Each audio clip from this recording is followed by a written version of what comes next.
From the farthest reaches of the galaxy, the Midwest, you're watching Beyond the Blast Doors live.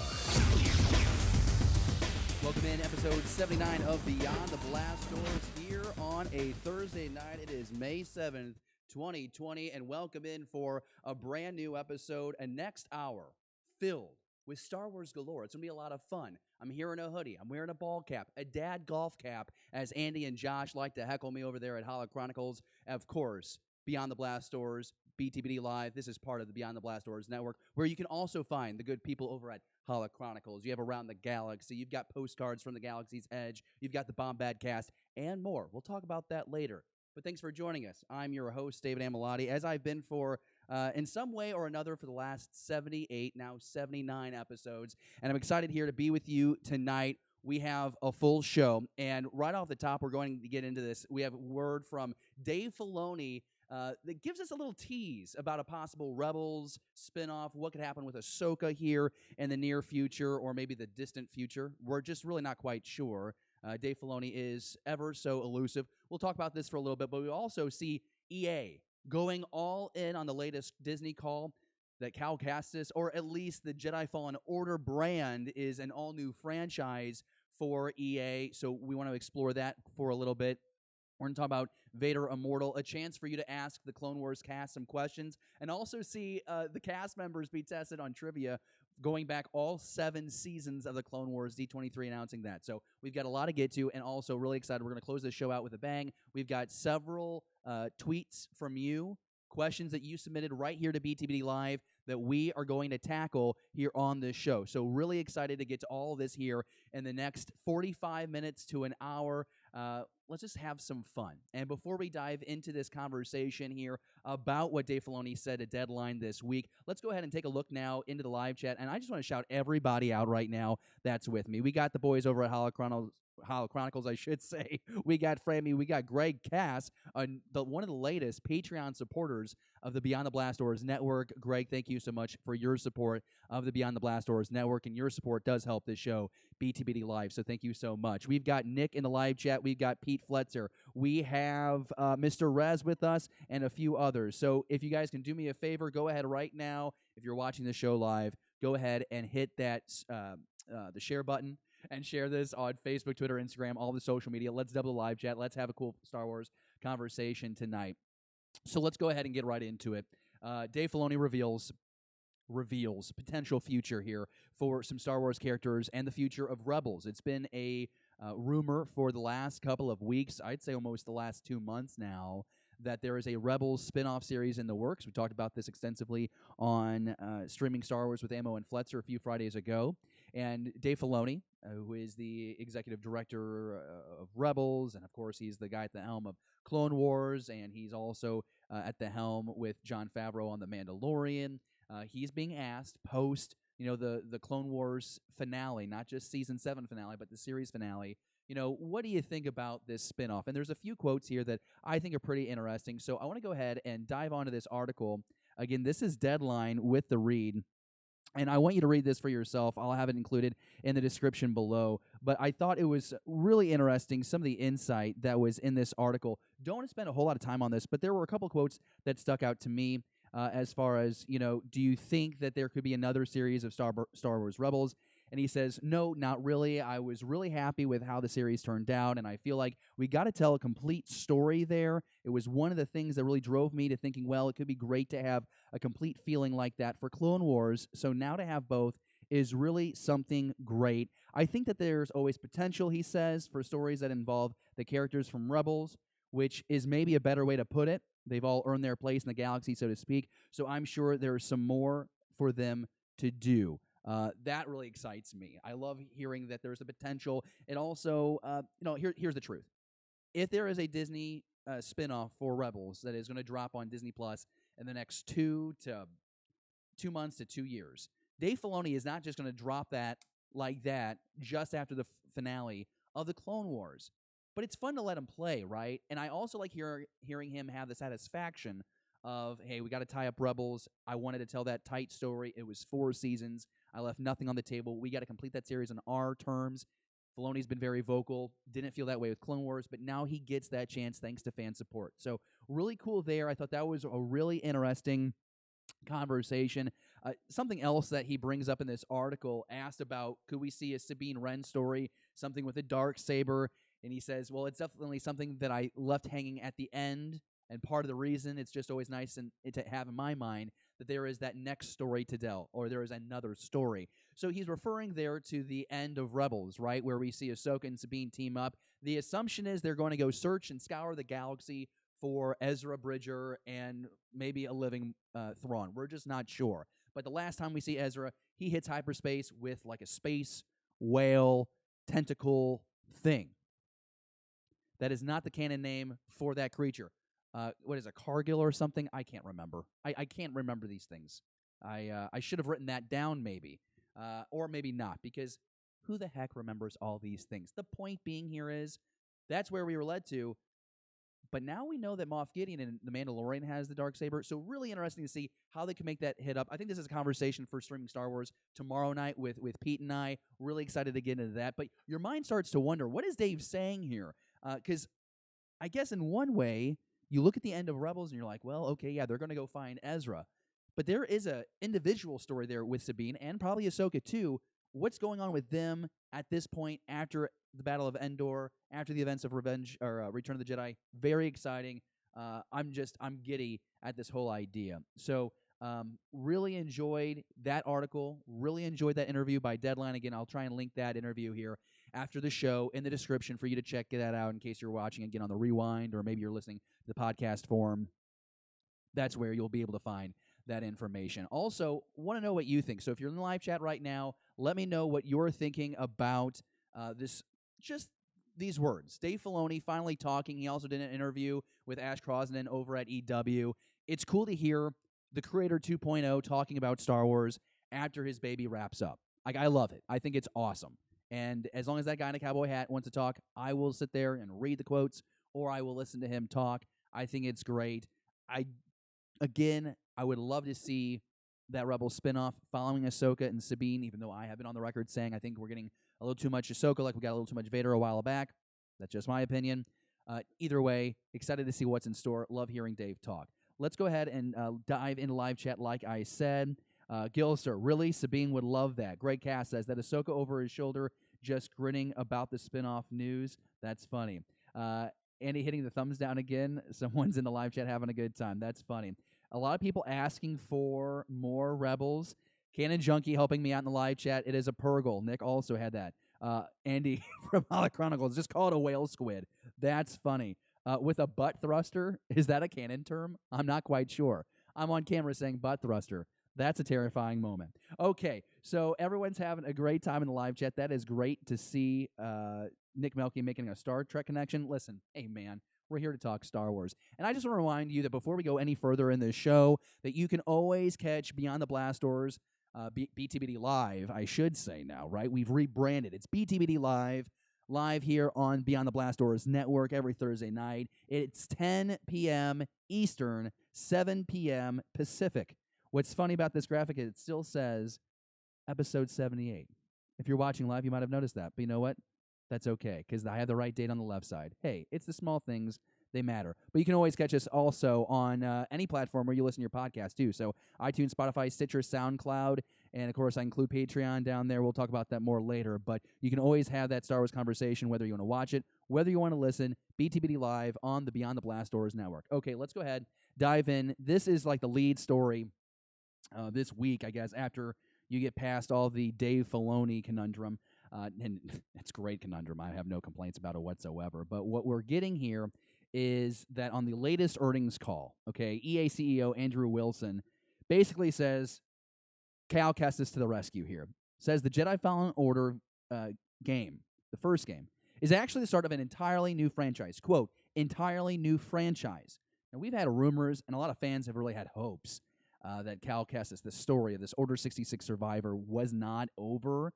And this is the first confirmation that that story is not all over. Great write-up by Pete Fletzer on BTBD.com. Actually, you have to spell it out. I try and help you out with the show, but to go to the website, you have to type out beyondtheblastdoors.com. But Pete did a great article on this yesterday, this news dropping, and it's really exciting because Jedi Fallen Order was that first video game we've really gotten in the Star Wars era that was all about the story. And it's not a shabby story. I mean, let's talk about this. I mean, it's a story that is focused on this Jedi that survives Order 66. It's all campaign-driven, so not like the issue with the first EA Battlefront, right, where it was just that online multiplayer experience, and while that was fun, we lacked the story. Then you get Battlefront 2, incredible story with Inferno Squad. Wish the campaign went a little bit longer, but my goodness, that was solid. But Jedi Fallen Order, the first game, will give us that full campaign experience, that really immersive experience. You know, you're running around Kashyyyk. Of course, you know how I don't want to spoil the game in case you haven't finished, but my gosh, what a great climactic ending that also I would say that has the second best alternate ending of any Star Wars game, second to the Revenge of the Sith game for PS2. That's a conversation for another day maybe. This is exciting to see this game be the foundation for a new series of stories that we get to play, we get to actually be a part of as the player. EA's gotten a lot of slack. It's gotten a lot of, not a lot of slack. I should say that EA's gotten a lot of grief over the inconsistencies and the lack of production. You have one of the greatest franchises of all time. We're only getting like a game every like year or 18 months. I mean, back in the days of LucasArts, oh my God, you were getting like a game every 6 weeks, it kind of felt like. So to see this happen, great reception, love the story, extremely well done.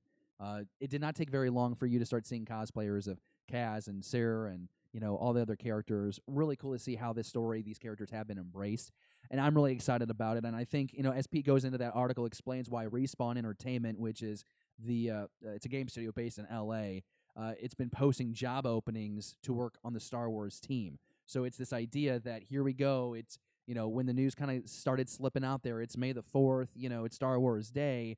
You know, we also get the new DLC content, and it looks like this is going to be the final downloadable content for, there was downloadable content for Battlefront 2, but there are also some, the first DLC for Fallen Order dropped as well.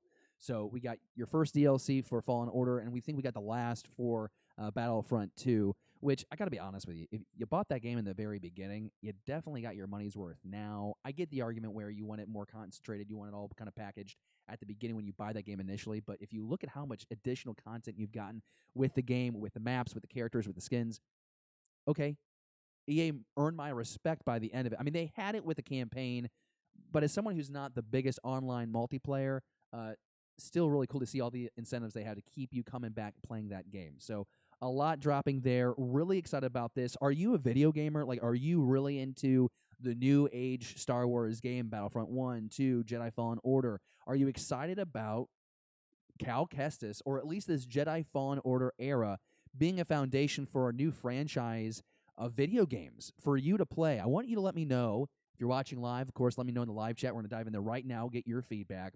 Also want to hear your thoughts. If you're watching on the rewind, comment down below. It's so important that we continue this conversation in the comments. Of course, you can always tweet at me at BTBD Star Wars or at Ammo on the Air. It's whatever you prefer, the show or me. Where, honestly, it's kind of like one in the same in a strange way. But let me know what you think. Let's dive down into the live chat right now. And 2med2 says, about to start a new campaign of Fallen Order on Twitch tonight with new updates. Okay, so he's playing that game. Very cool. Gilster says EA is slack. They take it easy. Maybe that's what he's inferring there. I think that's really interesting. EA has been kind of a punching bag, and maybe rightfully so.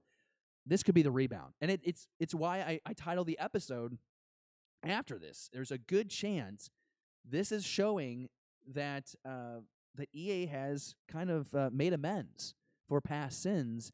And here we go. Let's get thrust into this. We want to see more Star Wars games, and this seems to be the gateway in which we're going to get that. So really excited for that. Frammy, dying happens in Fallen Order almost as often as swinging a lightsaber. Kind of a gruesome game. I think that's why people like it so much. I thought the lightsaber combat was awesome.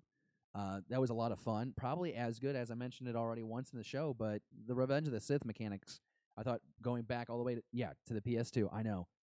But it was fun. And you actually felt like it was more like you were dueling with the opponent rather than just taking slashes at each other and just knocking damage. So that's pretty cool. Very, very fun. Greg Cass says in the live chat, I think trilogy is warranted for Cal. Watch him grow like Kyle Katarn in Legends. I think that's interesting. It would be, as we tell more stories, I think it becomes fascinating to find out, just how many Jedi did escape Order 66 in one way or another. Something that Filoni also said in that interview to Deadline was the powerful moment there at the end of the last episode of Clone Wars, where you have Vader holding his Padawan's lightsaber and ignites it, signaling how a lot of Jedi felt betrayed by the Own Order and threw down their sabers because they felt like fighting the war wasn't the best way to defeat the Sith, defeat the dark side. And so, leaving that saber. So, how does Cal keep that saber? And how does he try and change what's happened in the galaxy? I think that could be very interesting, and obviously the end of the game sets that up for him to have a sequel if warranted, and it seems like it is. Really excited to see how they do this. There is no timeline. There is no other information.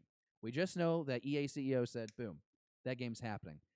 So that's what we know so far. All right, do you want to jump back into live chat here in just a few moments? But I do want to jump now to the next topic of the show. I feel like it's time. I think it's time to do that, right?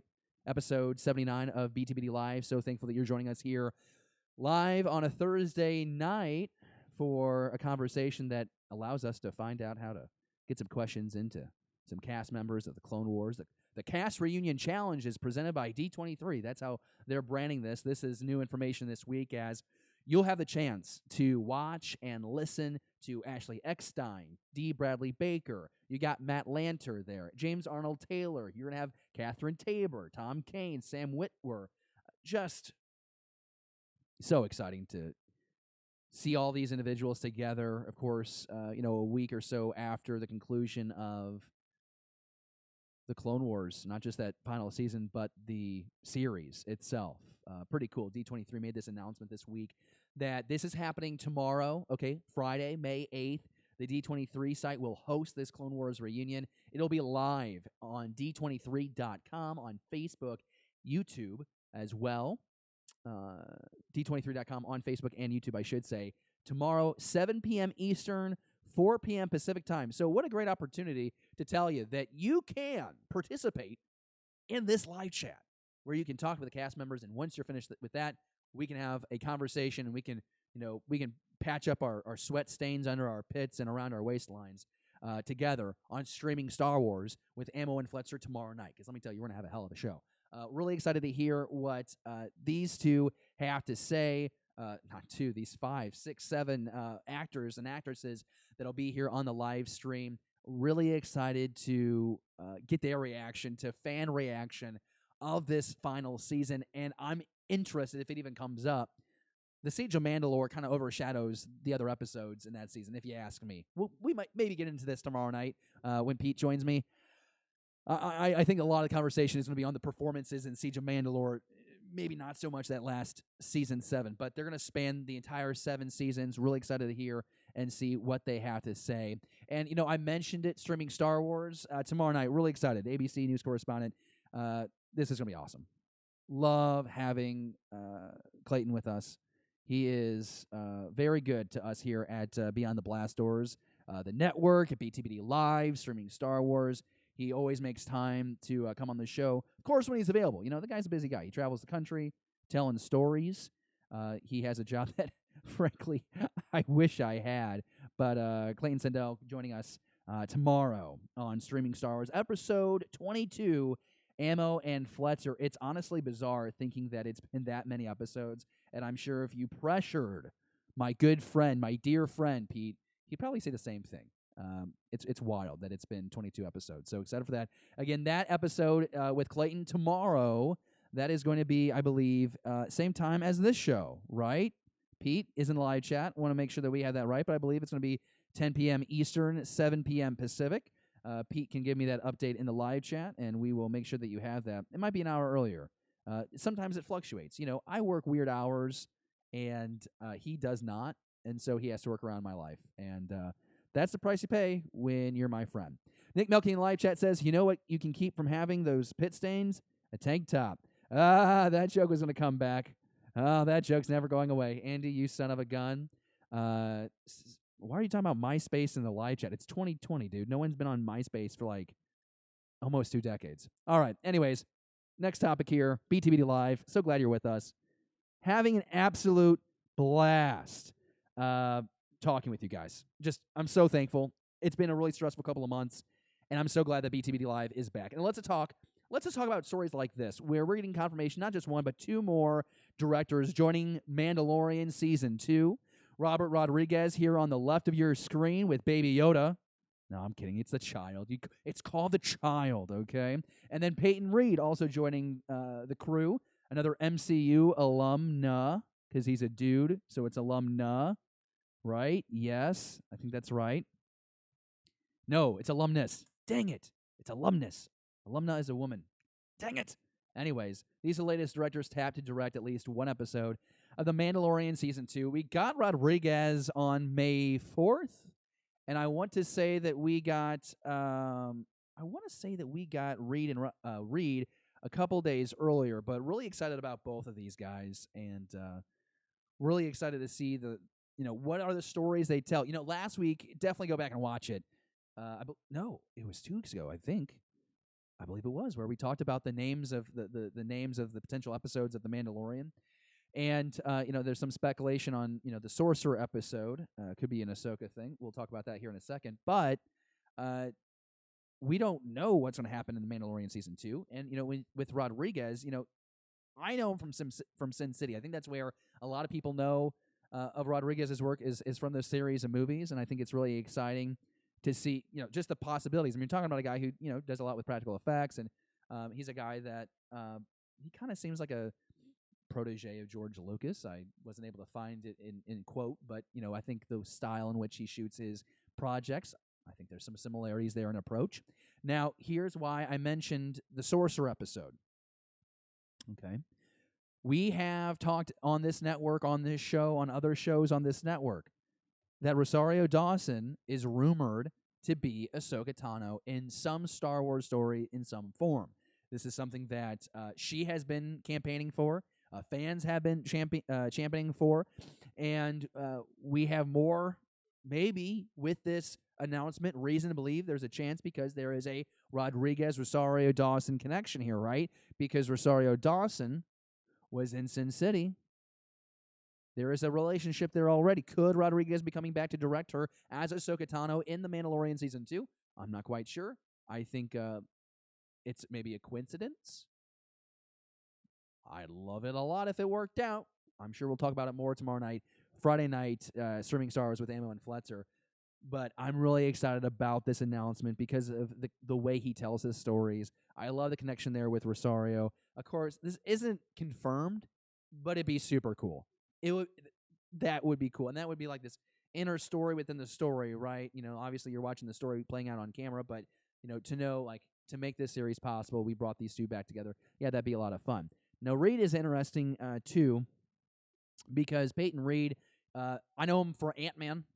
That's the one thing I can tell you off the top of my head, and it just follows another list, right? Like, we have more MCU people coming in. I mean, most notably, like, Favreau is the guy who ignited it all, right? But I think that's really cool, and the list here is stacked, right? So we have Robert Rodriguez now, Peyton Reed, you have Bryce Dallas Howard back, Rick Famuyiwa, Carl Weathers is making, I believe it's his directing debut here in Season 2. Filoni's back to do at least one episode. Jon Favreau is finally directing an episode. I believe Deborah Chow is directing another episode for Season 2. For some reason, I'm doubting that. And I guess in the back of my mind, I'm thinking, well, she's working on Kenobi. I'm pretty sure she's doing an episode for Season 2. So I will double check with you, or maybe the folks in the live chat can give me comfort and empathy and let me know if I'm wrong or I'm right. If I'm wrong or I'm right, I think I just said wrong. That's weird. So diving back in the live chat real quick, just want to see what everyone is saying. Big shout out. We've had, I think, as many as 20 with us tonight at one point. Got 14 with us right now. Really excited to see this. Yeah, Greg Cass says Chow is moving on to Obi-Wan. Steven says she is back, though. That's really exciting. Pete is like, Apollo Creed is directing right now. Yes, Apollo Creed in the American flag boxer briefs. He's going to be on set. Yes, he was on set in those briefs directing the episode. Steven also makes the observation that Kenobi is stalled right now. Yeah, they're having to rewrite some scripts, which also turned out to be the case with Cassian Andor. We talked about that last week, didn't we? We did, and we'll talk about that probably again tomorrow on Streaming Star Wars. Giving Pete a lot of plugs, giving Pete and I a lot of plugs. Here's the thing. BTBD Live, this is where we talk a little bit about everything. I'm going to break down the biggest stories. I'm going to give you a little bit of my opinion. Insight if I can actually afford you some. I'd love to be able to, I give you behind the scenes exclusive looks at all the news covered. I don't. But, one time I did, and I pride myself on it. But honestly, all I did was I tweeted Charles Soule about a Star Wars comic, and he responded. So not trying to toot my own horn by any means. Glad everyone's still with me in the live chat. Everyone's having a lot of fun. Hard to keep up with. That's always the best is when, we have the hiatus. BTBD Live comes back, right? We've launched the network, and here we are just having a good time together, so I'm really enjoying it. Holo Chronicles podcast, before we go on to the next topic, oh my gosh, this is classic Andy. People call it the Baby Yoda. The child also watches it timepieces, also call watches. Dude, I need you to, if you're going to comment in the live chat, Andy, I need you to either stop drinking or just use better grammar. Jesus. Oh, my God. Wow. Anyways, hey, I want to confirm Streaming Star Wars is 10 p.m. Eastern, 7 p.m. Pacific. I was right. Ha, ha, ha, ha, ha. I was right. My gosh. I need a little bit of a break. But when I say I need a little bit of a break, that means we're going to take a break from the content. 27 minutes into the show. I feel like we've ran a marathon already. Just want to go out of my way. Why not? Shout it out. Shout it out to the heavens, really. BeyondTheBlastDoors.com. When you wake up in the morning and want your Star Wars fix, the first place we want you to go, you should go, is BeyondTheBlastDoors.com. We want to give you the complete fan experience, and that's what we're doing. Our latest live shows, our podcast feeds, news, speculation, opinion pieces. We do comic book reviews, all written by BTBD Network personalities that you enjoy. New online.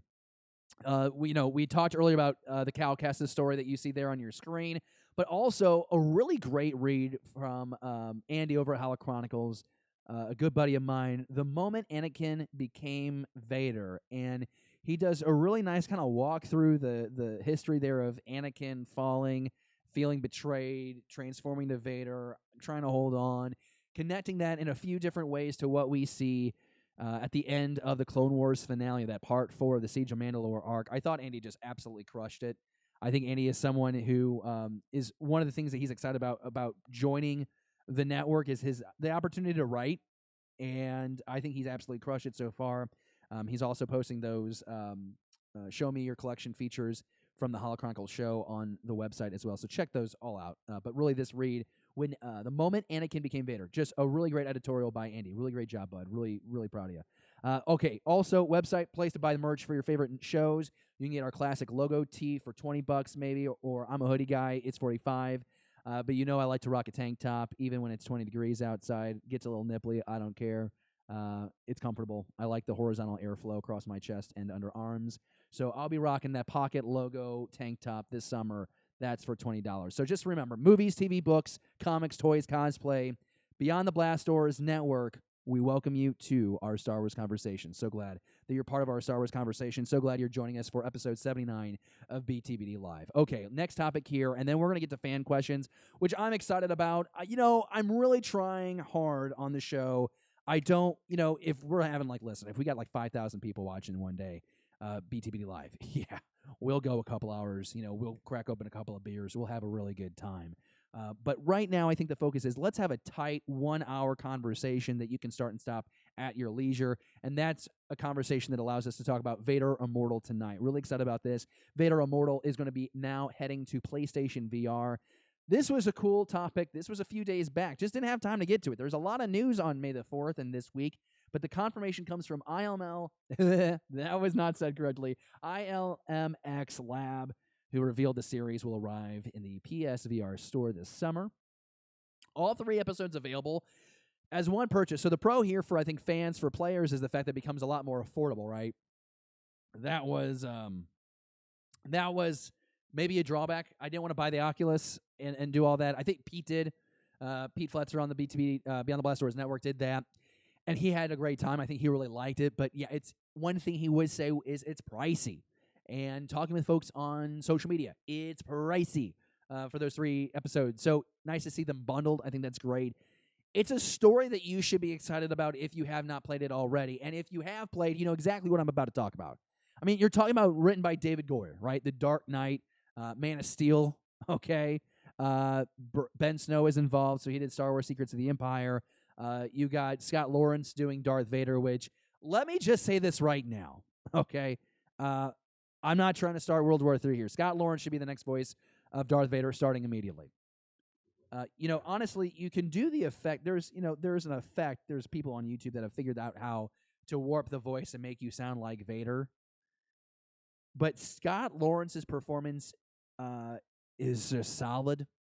It sounds damn. If you close your eyes and you're just walking around and you overheard it, you think it's James Earl Jones. I'm just saying. So, not trying to start a fight here, but you could tell in Rogue One that James kind of was getting there. I think it's great that they had him in Rogue One. I think it's great that they had him in Rebels. But just like John Williams with the music, right? At some point, the baton has to be handed over. And I don't know. I think Rogue One, I think that might have been like in Rebels. Maybe that's the best send-off you could. I don't know. Maybe I'm going too deep into this. Let me know what you think. Should James Earl Jones be Vader till he drops?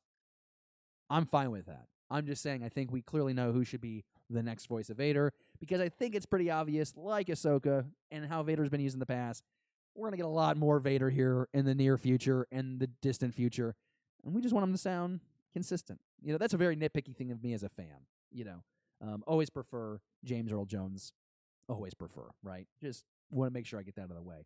By the way, the story for this game, Vader Immortal, maybe a game that you have or have not played, it won a freaking Emmy.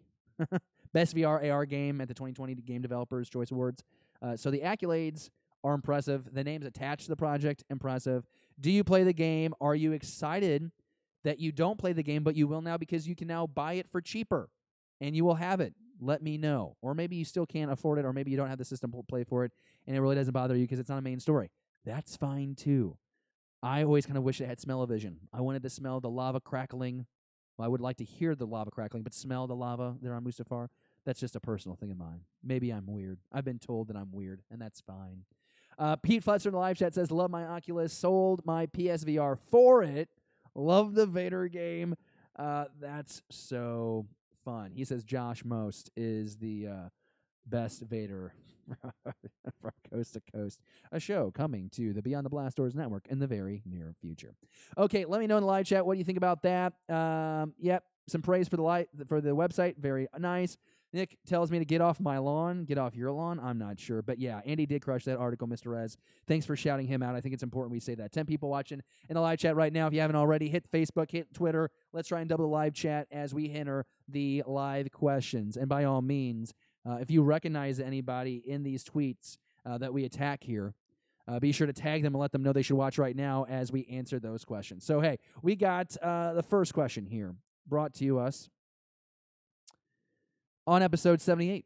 No, that was last week. 79 will be on the Blast Doors here on BTBD Live. This comes from Jared the Dark Jedi. He says, if you had the ability to rewrite a Star Wars movie, which one would you revise and how? I would rewrite The Rise of Skywalker and reblock all of the Sidious, Rey, Ben stuff. I think that's a really interesting take. I think that's a really interesting question because I think that everyone kind of has their headcanon with certain things. Something we talked about just last week, Zizor or Zizor or Caesar. I don't know. I don't know. Everyone pronounces it differently, but EU character, we thought we saw him in Clone Wars. It wasn't him, but for some people in their headcanon, it's more fun to pretend it's that character. You do you. Okay. The question is, what's the one Star Wars movie that I would rewrite? I would rewrite Attack of the Clones, and it's a very simple solution. I think by and far, Attack of the Clones is the least appreciated, least enjoyed, least watched Star Wars movie to date. And I think one of that is the fact that it's a bland visual movie. Yeah, you have a Clone Wars battle. You had the Clone Wars start, ignited in the movie. Boring. The Colosseum shot with all the Jedi running at the droids, cool. Flying out to the desert, cool. But overall, the movie was very gray. It's gray on Coruscant. You had some pretty greenery with Naboo, but then it was a desert. it wasn't just the separation from the different environments. I talk about the Leonard Maltin interviews with George Lucas on those VHS tapes a lot. And one of the things I always appreciated about George Lucas saying was he liked at least three unique environments in the movies. The Attack of the Clones was a little bland. So here's how I solve the issue. I didn't even mention Camino. And what was Camino? Gray and dark blue, an ocean planet. And that's fine. That's what the planet was supposed to be. Gray, blue. Okay, white on the inside. Yeah, okay, yeah. Influences the look of the clones. I get it, everybody. I get it. But this is how I would fix Attack of the Clones. I start the movie with Obi-Wan Kenobi descending into Camino and learning about the creation of the Grand Army Republic. I cut out the opening chase. All of it. Cut it out.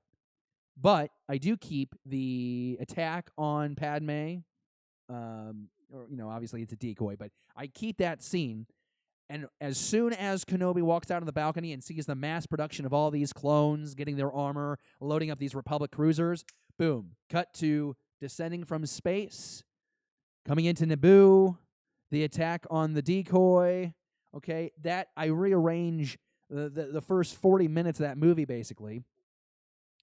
And I make the goal of this film to be a suspense thriller looking at who is Sifo Dyas, and ultimately maybe even going as far as learning the connection between him and Dooku. This last part is fueled more from Kevin Scott's work with Dooku Lost Jedi. Absolutely fantastic. Kevin Scott just on Around the Galaxy with Pete Fletcher on the Beyond the Blast Doors Network. You can find that right now on the YouTube channel, or you can find that wherever you listen to podcasts. Just search Around the Galaxy. Great audiobook. And glad to have that book in hardcover now.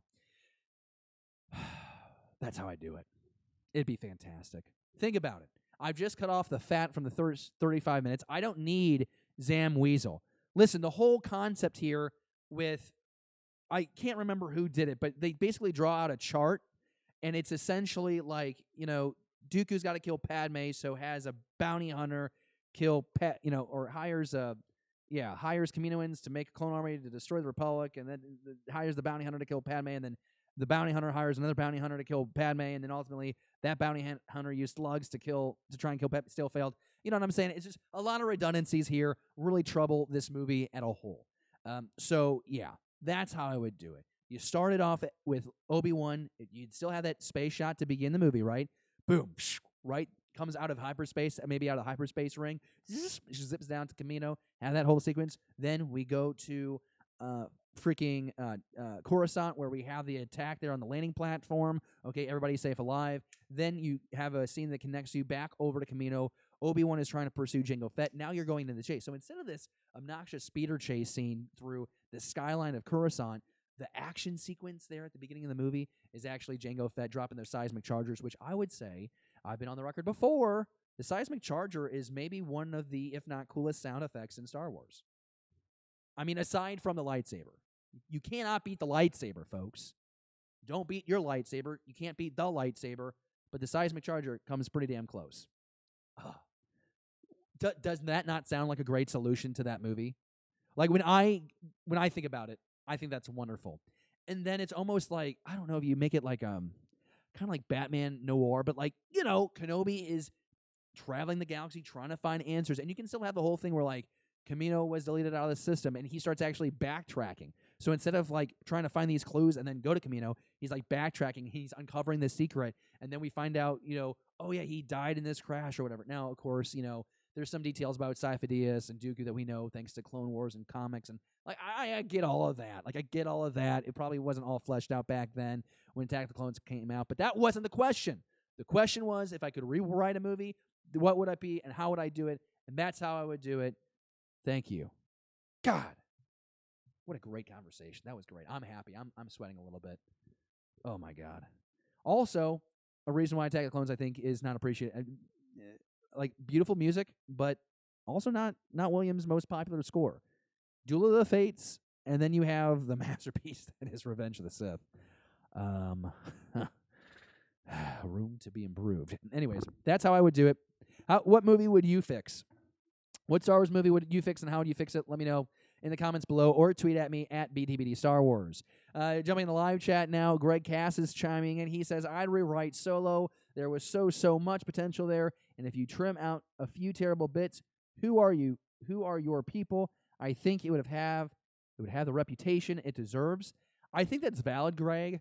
My issue with Solo, I do not like how they legitimize Solo's name. Like I don't need the Empire to give Solo. I thought that was trash. I do not into that. I would say like Solo to me is exactly what I would like the live action series to be on Disney Plus. Like I think the way that movie was shot, I think it would have been better as like a 6 or 8 episodic series on Disney Plus. I think the humor was more cheeky. It felt more serialized in the style of how it was shot, how it was told. I think that was done intentionally. I liked everything that Ron Howard did with it, but I think that series works better as a whole on Disney Plus. I think if they would have dropped Solo as a exclusive film to Disney Plus, I think it's well more received because I think people would look at it and be like, "Oh, well, if that's the quality that they're going to put out there for Disney Plus, like that's amazing." We'll be very happy about it. It was a theatrical release. It fell short for a lot of people. I really liked all the stuff where the opening sequence there, the chase. You're seeing, Solo's home planet, a little bit more industrial, right? Not as I don't know. I always kind of thought of that planet as more sophisticated, high class. But we only saw a small part of it's a whole planet. I'm sure there's some nice spots on some of that planet, but it also happens to build Star Destroyers for the Empire. So there you go. Steven says, but Solo lost money. There were a lot of things hurting Solo. Release date, Marvel movie coming out. You might have heard about it, Infinity War. A lot of things, not happening in favor of Solo. 2Med2 says, make Solo 3 happen. Got to make 2 happen first. Yeah, that's a dangerous hole to go down to, make Solo 2 happen. Yeah, I'm fine with it, but I would need for it to go. I would need for it to happen on Disney Plus as a series. I'd be okay with it that way. But I can understand if maybe you would not be, and that's fair. You don't have to like what I like. We don't have to agree. We can agree to disagree. The great thing about this show, and I think what we try and do here at Beyond the Blast Doors Network, is that everyone here is entitled to an opinion. You just don't have to agree with it. And if you've listened this long, I guess that means you at least appreciate my opinion to some regard, or you could absolutely hate the words coming out of my mouth, and you have some sick, sadistic pleasure in disagreeing with me. And that's fine, too. Why the hell not? Why not? Let's go and check out the next question we have here from the Twitterverse. And also, I do want to say thanks again to Jared the Dark Jedi for sending that in. Really do appreciate that. The question now from Darth Del Rio. Do you think Galaxy's Edge will ever change time periods to the original trilogy era? A really fascinating question, and this is one that has come up for a lot of fans ever since the construction of Galaxy's Edge began. It's been discussed how Galaxy's Edge will get treatment ever so often to kind of grow that story, but it is always going to be in this time period. You look at the type of ships and sets that they've built in that park. That is its own unique place in Star Wars lore and the story. I don't think anything dramatic. To be quite honest with you, I don't think anything dramatic. I think it's something that maybe you go as a 28-year-old and check out with your buddies, and I think it's something you go back as a 44-year-old and you go with your family to have that experience. I'm still having a hard time going. I'm trying to go next year. I'm going to be honest with you, though. Galaxy's Edge is tough, I'm not playing a pity party here, but in a global pandemic, it's kind of hard to legitimize going for airfare, $400, to whether you're going to California or Florida. I would go to Florida. It's better. I've never been to California, but everyone who's gone to California has come back and told me it's not as good as Florida. So why take the time to go to California? $400 for the airfare, your hotel. If you do the Star Wars immersion hotel, that's thousands of dollars for, 3 days, 4 days, 3 nights, thousands of dollars. You go to the park. You can do the park in like 3 to 4 hours. There's 2 rides. It's $100 to $200 for your lightsaber. You're gonna want to drink. The cocktails are $40. I am naming the top dollar things, right? You can make that trip more affordable. But that story, once you go, you're going to have to go a couple times, I would imagine, to explore every nook and cranny. But remember, when Galaxy's Edge first opened, They were limiting entrance, and they were saying you can get it done in a couple of hours. Also, at that time, you only had one ride functioning. So I guess, yeah, you open the park once, everybody floods in, okay, they get the one ride, and now you bring everybody back to get the second ride, okay. But I don't see why you'd want to have to go to Galaxy's Edge more than like 3 or 4 times in your life, unless you just really want to be immersed. And if that's what you want to do, that's fine too. Like, I'm not judging anyone for that. You do you. I'm all about the you do you thing. Yeah. So next tweet. Thanks for tweeting that in. We got WSTR Media. They're on a hunt for 300, no, they're well past that, 3,500 followers on the Twitters. So they're always fun. They reach out. This is the question. What time period do you think, or no, the question, this is dangerous. What time period do you want Taika Waititi's movie to be in? Of course, the big news on May the 4th, which we talked about here on BTBD Live on our special episode, was that Taika Waititi is going to co-write and direct a movie, a Star Wars theatrical release, whenever we're able to dive back into the theaters.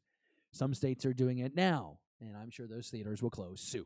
There's a good chance. It's called COVID-19. Anyhoozle, I'm thinking because of Taika Waititi's ability with color, the vibrancy there, the writing and the wit, I think it would be great if we went somewhere where we hadn't been before, and the obvious thing would be to do Old Republic. That's something that we've been clamoring for a lot. I think everyone's excited for like the High Republic era stuff that's like, was it 200, 400 years before the events of the Skywalker saga? But, you know, what does this feel? What is this going to feel like? Is this going to feel like with Taika, and then you have, you know, obviously we're getting more and more MCU folks into the Star Wars world. I don't need more of the MCU humor that I thought was present in The Last Jedi, and some of it was there in The Rise of Skywalker. And part of me wonders if that's just like the Disney influence of, you know, what I like. I've said this before. The humor that I think works so well in the original trilogy is the fact that it's just timeless wit in between characters. Your Mama joke is dated. Like, Your Mama joke hasn't been really funny since like Wild and Out in the early 2000s. So I don't know why the hell we thought in 2000, you know, whatever it was, that would work out. But again, that's just me being a fan, being nitpicky. I get it. You don't agree with me. That's okay. You agree with me. I'm glad I agree with you. This is great. I'm glad I'm having. You like how I just try and have this conversation with you? Like, I try and narrow it down. There might be 25 people watching. There could be 5,000 people watching for all I know. I don't know. But it's just you and me. We're happy together. That's a musical. We're not here to do musical trivia. We're here to talk Star Wars. But yeah, I'd like it to be Old Republic. I don't know if humor really fits then. I think that, you know, like almost like a Gangs of New York vibe for the Old Republic. Like, I want it to be like really gritty. But the thing about the games that was kind of cool was, for as long ago, and that, you know, thousands of years before the Skywalker saga, the technology was still pretty dope, you know, and you could kind of see, like, you know, there was imagery that was similar to what you got in like the clones, you know, like the soldiers, like all that stuff, like the Republic's, you know, it mirrors, right? It rhymes. The stanzas rhyme. That's, I want to see a movie there. I've wanted to see that there for years, more than a decade at least. Honestly, ever since I played the Old Republic games, I've wanted to see a movie there. So that's a movie that I want, but I don't know if that would be the best fit for them. Honestly, a Taika Waititi solo movie would have probably been really good. Like, if you want comedy and Solo is just like a smart-ass jerk, I feel like Taika would do pretty well with that. You got some smart-ass jerkiness humor in his Mandalorian episode. I'm just saying. But maybe I'm wrong. Maybe you think that there's a better spot for him. I don't know. Tag and, oh gosh, is it Tad and Binks? Oh my gosh, I'm saying that so wrong. The two comic book characters. Oh my gosh, I'm kicking myself in the butt right now for messing this up. Let me know in the live chat. You know who I'm talking about. They're the duo in the comic books that used to run around and like run into like random characters throughout the series. Tag, and damn it, not Jar Jar Binks. Help me out in the live chat, please. You're my only hope. Talking about the live chat, let's go ahead and dive in. Let's see what people are saying. Gilster 37 celebration will always come first before Galaxy's Edge. Fact. I would agree with that. Yeah, if you get the option between the two, Galaxy's Edge is always going to be there. I go to a Star Wars celebration. I met some really great people. You know, I met a lot of cool. I met Scotty and Jerry from Bombad Cast last April at Star Wars Celebration. We're now doing a podcast network together, okay? These things escalate very, very quickly. Clothes always stay on. Live chat. A Teenage Yoda movie. I don't care for Solo 2, but I would like to see a Crimson Dawn series with Darth Maul and Kira. That'd be super cool. Would love to see that on Disney+. Think that would be great. Theatrical release, maybe 2 Insider Baseball. However, if you just did like Maul, and it was just like his phase, maybe that would be blunt enough. Maybe that would work, but I could be wrong. I could be wrong. You tell me if I'm wrong or not. Comments, Twitter, do you. All right. Anything else? We're talking about Thor Skywalker. I don't know who that is. I predict Taika does the first High Republic film. That's interesting, Pete, that you say that, because from my understanding, the High Republic stuff is just book and comic book crossover. There's been no confirmation that there is a theatrical or any kind of film release coinciding. That doesn't mean it's not going to happen, right? They might just not have released that information, but from my understanding and from what we've seen released from Disney and other articles, right, that we've seen Charles Soule, Claudia Gray doing books. We've got a series from Kevin Scott, your buddy that was on your show, just on Tuesday. You can watch that right now on the Beyond the Blast Doors YouTube channel. Yeah, giving you shameless plugs, bud. Yeah. I think that would be interesting, and maybe that levity would work better, because we've seen a lot of the the character designs for the characters in this High Republic era that we're playing with, and maybe Taika Waititi is introducing you to all these Jedi and the conflict of the galaxy at the time, and that would be interesting. But again, if it's spawning out of a comic book novel crossover, I don't know how well that sets up. It's not the first time that we've done a crossover like this, and it doesn't really necessarily titillate the fandom. That's just my take, but again, each their own. Most likely High Republic than Old Republic, if anything. Galenorian Saber, the Old Republic is definitely a rich vein to explore. Absolutely agree. And Saber, glad you're with us in the live chat. Appreciate you being here. Greg Cass, High Republic would be great, or maybe something way past the saga, almost like the old Legacy comic. Oh, my damn. That would be great. By the way, oh my God, the Legacy series is so freaking great. I really had hoped that we would have gotten a little bit more Luke Skywalker in the sequel trilogy, and it would have been like, Jedi Master Luke Skywalker from the Legacy comics. Oh, just the best. Love that series. There was that Clone Wars comic run. Damn, what was that called? I'm going to look that up right now because I don't want to get this wrong, and it's really important to me, so I'll stall the entire show until I find this graphic, and I can tell you exactly what I'm thinking about. It should be coming up any moment right now, which is really exciting. I know that you're enjoying this as much as I am here on episode 79 of Beyond the Blast Doors, BTBD Live here, and wouldn't you know it, I can't find the graphic, and now I'm just going to have to go back to the live chat, and guess what? You watch that entire moment right there on live YouTube. That's crazy. Pete's throwing jabs. I can't watch David without being able to disagree with him live. Pete has this belief that all he thinks we do is disagree, and that's not necessarily true. And yes, I understand that I just disagreed with Pete about disagreeing with Pete. Get off my lawn. No, everyone's having a good time in the live chat. Andre says, I kind of want Taika's movie to be a bounty hunter team up with Boba Fett and IG-88, Boss Dengar and the Dengar and the rest. That would be more his style, I feel. I think you're absolutely right. Yep, that's what he's doing. That's what he's doing. He's doing a bounty hunter movie. Makes a lot of sense. Kind of probably has a similar vibe maybe to Thor Ragnarok. Just wild. Yeah, I'm down. That's my money. If you ask me from now on, Taika Waititi is probably going to do maybe that Boba Fett movie that we've tried like 7 times with like Josh Trank and a bunch of other people. Let's go. Let's go. Let's make it happen, okay? We have just a few minutes left together here on BTB Live, episode 79. We got one more Twitter question to get into this. And so far, it's just Pete confessing his undying love for me. That's great. Canon Junkie says, meta. This is meta. Please explain further so I can talk about that, Canon Junkie, because I think that's an interesting concept, but I don't quite understand what you're getting at. And honestly, it's just because I don't fully understand the concept of meta. Just being real with you. Is this the right one? Did I get the right one here? Let's see here. Yeah, this is Seth's question. Yeah, okay, great. I'm glad I got this one up. I meant to do this one first. Seth is also a proud Patreon supporter of Beyond the Blast Doors Network. just joined the conversation on Patreon. I believe it was yesterday. Big shout out to him. Big fans, I believe, of the Bombat cast that is here on the Beyond the Blast Doors network, and he is supporting us at a I think the Grand Moff level on Patreon. His question is, if you were given the opportunity to have a cameo in any of the movies or TV series, which would it be? That is such a cool concept. I mean, haven't we all kind of pretended that at one time or another that we would insert ourselves in the movie? But at the same time, we always thought that, well, I'd be Luke Skywalker, or I'd want to be Han Solo, or I'd want to be Leia, or Padme, or Ahsoka Tano, or no one ever wants to be like Jabba, No one wants to ever be Zam Weasel. Why would you be Zam, I mentioned earlier how she's just another cog in that BS machine. I'm gonna fly around in a kind of a cool speeder. To be honest with you, that speeder is pretty cool. Got the Lego set of that from 2002. Pretty dope. Kind of crap design, but it's really cool. Really good swoosh factor. You know what I'm talking about with the Legos? You hold them like this and swoosh factor. Pretty cool stuff. Yeah, would not want to be Zam Weasel either. So if I'm having to put myself in the movie, which I understand is the question, wow, how cool would it be to be in Return of the Jedi after the destruction of the second Death Star and be like, yes, we blew it up, but now what?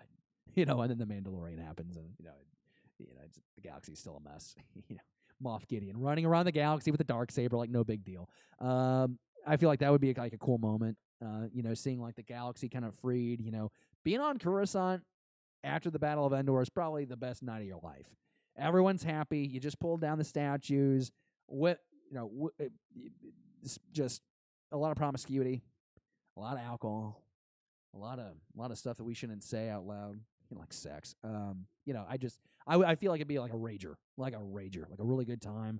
A lot of electronic music blasting down the lanes. I can get into that. I can get into that lifestyle. Just having a great time. We just freed the galaxy. We should party, right? I'm thinking that's probably my moment. I went, Star Wars babes. Holo Chronicles. Then you make a mess of Death Stat babes. That's weird. Nick, young Palp romancing Rey's grandmother. You don't want to. I don't want to be a young Palpatine getting down with a. Ew, no, that's weird. I can't get on board with that one. That's a strange one, Nick. No, I think at the end of Return of the Jedi would be really cool. I think it'd be really cool to honestly just be a rebel pilot that survived Empire. You're on the Battle of Hoth. You take down an AT-AT or two. That'd be really cool. There's just so much death and destruction in Star Wars. I can tell you the one that I don't want to be in is Rogue One because everybody dies. Everybody died. I like to be if you're one of the rebel soldiers that escapes there at the very end. Well, Vader's going to come get you in 2 minutes. You die in the next movie. It's not very everyone. You die. So Return of the Jedi. That's how I do it. Wow. Glad I could get that out. I think that's a good pick, don't you think? What would you be? What's the movie that you want to be in? Tell me in the live chat. Tweet at me at BTBD Stars or at Ammo on the Air right now. Let me know what you think if you're watching live. My goodness, please, by all means, continue the Star Wars conversation down in the comment section below. It is so important that we blow up each of these episodes in the comment section. It encourages more people to comment, encourages people to watch when they click on the video. So important. Do that. Would be super awesome. Let's do this. You comment down in the comment section on this video after the live stream ends. The comment with the most thumbs up next week gets a personal care package from BTBD Live. And we will make sure you include your email in your comment, and we'll contact you. We'll get your mailing info, and we will send you out a swag package of BTBD stuff. Because I still have to mail out Andy from Holo Chronicles' original Beyond the Blast Doors pin. So I might as well just do it all together, right? I mean, it's the pin is in the envelope with your address on it, Andy. I just need a stamp that ships it. I got to ship it. Okay, cool. So this is episode 79, Beyond the Blast Doors. It's a full hour. It was tight, jam-packed with a lot of stuff. Hope you had a great time. I do want to say real quick, though, I think we have time for this. A couple of minutes here. Yeah, let me know. You having fun? I think Andy's having a lot of fun in the live chat right now talking about Death Star babies or Death Star babes. I was talking about women. I wasn't talking about children, Andy. That's kind of weird. Now Canon Junkie is making a song. So that's really strange. That is really strange. Okay, cool. So let's talk about this real quick because overwhelmed with the support. that a lot of people have given us here in the community. And so if you, just want to say thanks. Thanks for joining us for this Star Wars conversation, as always, here on BTBD Live. And if you like what you saw, if you like what you heard, then we just consider taking one step further to support this conversation and make it better. Consider supporting Beyond the Blast Doors, the network on Patreon. We have exclusive content, giveaways, and interact with your favorite personalities on the Beyond the Blast Doors network. Right now, you can join the community at 5 different tiers on Patreon. And what we do is we break them up. You have the director level, you have the Grand Admiral level, Grand Moff, and if I hit this button here, the Sith Lord or the Emperor level. And you see these numbers and you're like, okay, 5, 12, 18, 30, okay, 50, all right, great. What? But if we look at it, if you do like the Grand Moff level at $18 per month, it's $3 per show that you're getting. And it's $3 per show that's going to these content creators that helps them improve the quality of their Star Wars conversation visually, audio-wise, helps us come up with cooler swag to send you. Right now we're doing a lot of stickers and whatnot as packages, but by your support, we're also able to come around and come up with some really cool giveaways, Lego sets, Hasbro toys, just examples like that. But yeah, right now you can support the conversation right now, the Grand Moff tier, $18 a month, free merch to rep your favorite shows and the network. You also get the opportunities to submit questions for shows and a Zoom call with our content creators, so you kind of get a peek behind the curtain on future projects. That's only $3 per show, that Grand Moff tier. Listen, I mentioned it earlier. We had questions tonight from Patreon supporters. We put the call out. We put a call to action out there, and we asked people to send in the questions. And Seth Parnell, one of our latest Patreon supporters, he's in there, and he decided to support our Star Wars conversation on Patreon. He submitted the question, and his question got answered on BTBD Live. That's how it works. So that said, if you cannot or you just don't want to join us on Patreon, that's absolutely fine. We're just glad to have you with us here on the live show. We're just glad to have you commenting on video, interacting with us in the live chat. That's why we do this. We just like having that Star Wars conversation. But again, if you believe in what we do, we'd ask you to consider doing that right now and join us there. Because, again, exclusive content, and it kind of puts you at the front of the line to ask questions on shows. And it's just a lot of fun. And everyone with the Beyond the Blast Doors Network working really hard to make that a special place. So, again, thank you to everyone's support that is currently a Patreon supporter. If you look at the scroll at the bottom of the show, ticker is not up right now, but that scroll that I have at the beginning and all throughout the show, I put every Patreon supporter there just as another way of saying thanks for your support. So, Seth is the GOAT, as it said in the live chat. Gilster is a proud Patreon supporter as well. He says, do it. Yes. Greg Cass says, thanks for a great show. 2Med2 are death babies, aliens, probably. Gilster, Krennic is the best I can at this moment. Hey, dude, Gil, that's awesome. Like, we appreciate it. Like, anything. Like, you could give us 3 pennies and be like, 3 pennies we didn't have already. You do you. If that's where you can support us, thank you so much. We appreciate that. And again, if you can't, just so thankful that you're here having the Star Wars conversation with us. 12 people in the live chat right now. We had a max of, I believe, 20 or 25 at one point. Big thanks to everyone who turned out for tonight's show. Again, just to remind you that you can always catch us on YouTube Live Thursday nights, 10 p.m. Eastern, 7 p.m. Pacific. You can also listen to the audio podcast on iTunes, Spotify, Stitcher, SoundCloud, and check out those goodies over there on the Patreon. So glad to have you part of this Star Wars conversation. Also, to remind you, coming up tomorrow on the Beyond the Blast Doors Network, episode 22, streaming Star Wars, Ammo, and Fletzer. It is Pete and I talking with Clayton Sandell of ABC News. We're talking all things Clone Wars, the finale of the series. Really excited to have that conversation. Also, might ask him about a few other things. I don't know. There's the Mandalorian. There's Dave Filoni talking. Get his perspective. Clayton knows these people. Clayton knows what's going on. And so we're going to ask him questions that he probably will answer in some way. So that's really exciting. Is that a teaser or what? I'm not quite sure. Hey, Jerry, glad to have you in the live chat. Really appreciate you having my back tonight. Been really a lot of fun. Everyone's excited. You should be. It's going to be a great conversation. Join us again. Streaming Star Wars with Ammo Fletzer, episode 22. That show will begin 10 p.m. Eastern, 7 p.m. Pacific. And that's what we got. Episode 79. It's in the books. Hype, hype, hype, hype. Yes, yes, yes. Everybody in live chat, thank you, thank you, thank you. If you haven't already, be sure you thumbs up. Make sure you comment down in the comment section after I stop this live stream. And make sure you share. Please share this show. Proud of this show. Proud of the Star Wars conversation that we had tonight. Share this with friends and family and complete strangers that you meet on the subway. Let them know about Beyond the Blast Doors Network. Let them know about BTBD Live. Let's continue this Star Wars conversation, and let's make Star Wars babies great again. Okay, great. So I don't know what that was even about, but hey, we're wrapping this show up. It's episode 79. We will be back next Thursday right here, same time, same place, 10 p.m. Eastern, 7 p.m. Pacific, right here on the Beyond the Blast Doors Live Network. We'll see you soon. Thank you for watching Beyond the Blast Doors. Be sure to subscribe to our channel. Don't forget, give us a thumbs up and leave a comment. Beyond the Blast Doors, a Star Wars conversation.